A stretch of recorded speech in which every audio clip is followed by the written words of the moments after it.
Це треш-новина, і знову воно почалося. Недавно тільки США з Іраном уклали угоду, і Іран відкрив Ормузьку протоку. Як сьогодні вже заявляє Іран, що ми закриваємо Ормузьку протоку, тому що Ізраїль знов вдарив по Лівану. Я не розумію, чого добивається цей Ізраїль, і вже і США, і сам Трамп уже на цього Нетаньяху кричав, і що він тільки наговорив на нього. Але все одно Ізраїль взяв лупанув по Лівану, і Іран, звичайно, каже, нахрена нам ця угода, ми тільки її заключили, і вже знову Ліван б'є. Ізраїль б'є по Лівану. Але Трамп, в свою чергу, каже, спокійно, тихенько, ми домовимось, я беру на себе сам Ізраїль.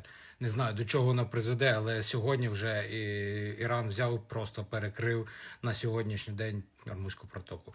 Тільки почали ціни на бензин знижуватися, почалось. Що в них там відбувається, непонятно. До чого воно все призведе, запасаємось попкорном і чекаємо. Арбуз Лайв, підписуйтесь.